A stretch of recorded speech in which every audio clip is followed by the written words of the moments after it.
आज हम बात करने वाले हैं कबीरदास जी की रचनाओं के बारे में। कबीरदास जी की रचनाओं के संबंध में विद्वानों में बहुत मतभेद है। कबीर जी की रचनाओं के संबंध में कोई प्रमाणिक संग्रह उपलब्ध नहीं होता।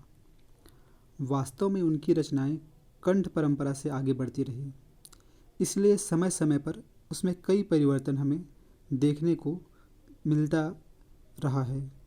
कबीरदास जी स्वयं पढ़े लिखे नहीं थे। उनका कहना था कि मसी कागज छुयो नहीं, कलम गयो नहीं हाथ।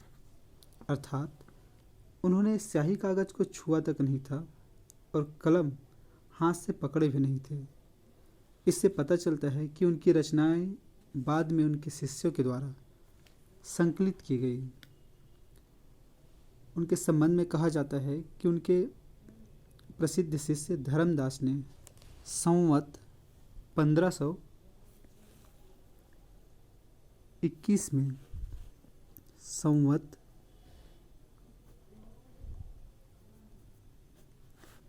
1521 में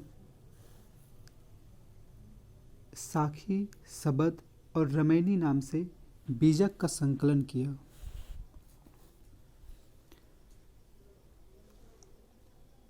कबीर के कुल कितने संकलन हैं, इस संबंध में भी विद्वानों में बहुत ज़्यादा मतभेद है। हम आचार्य श्याम सुंदर दास जी द्वारा कबीर ग्रंथावली का संपादन जिसका संपादन उन्होंने 1930 में किया था। 1930 में बाबू श्याम सुंदर दास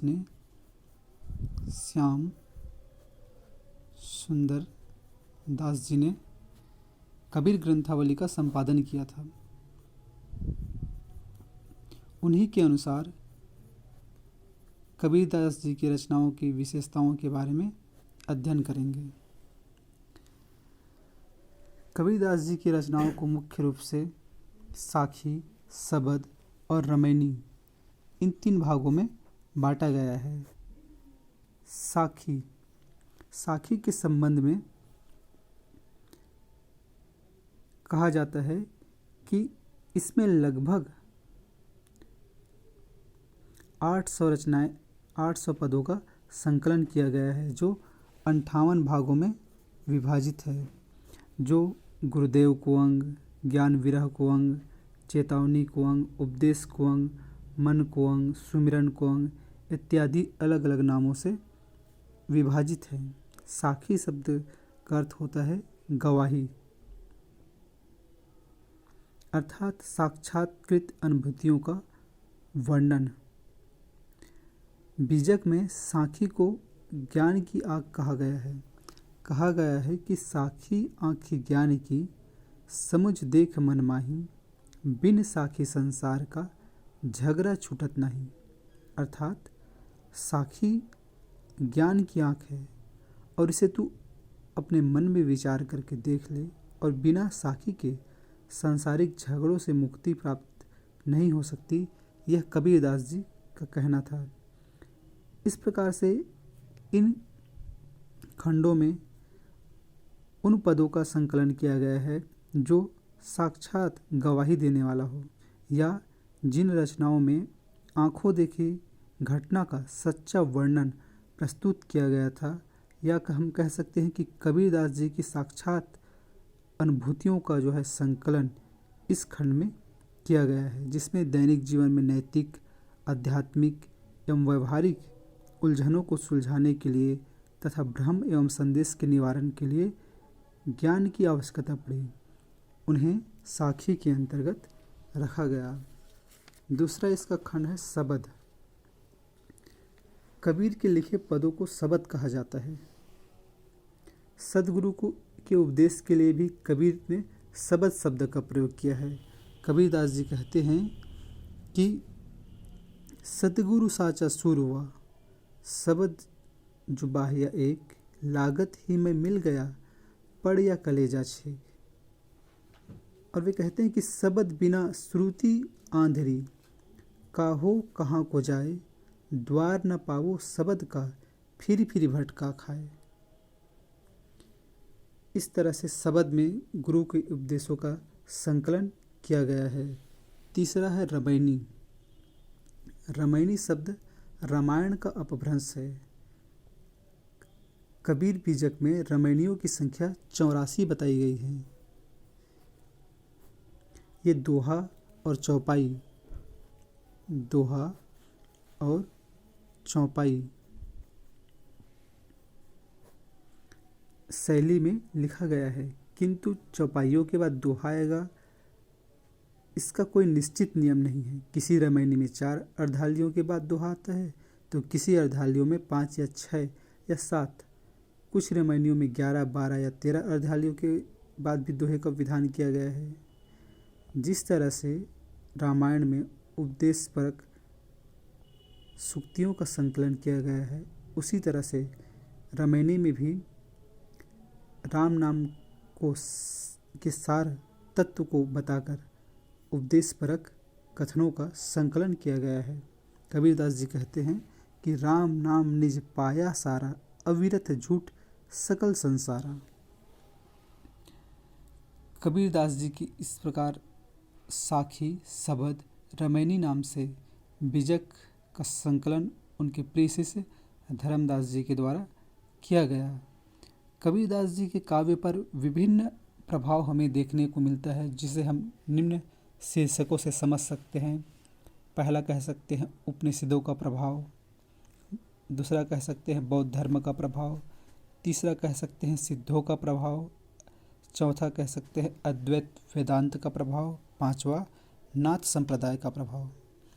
कबीरदास जी की रचनाओं को देखें तो उनकी रचनाओं में वे स्वयं पढ़े लिखे नहीं थे, लेकिन कबीर ने सत्संग से उपनिषदों में बताई गई बातों को के संबंध में जाना और उन्हें अपने शब्दों में आत्म अनुभव द्वारा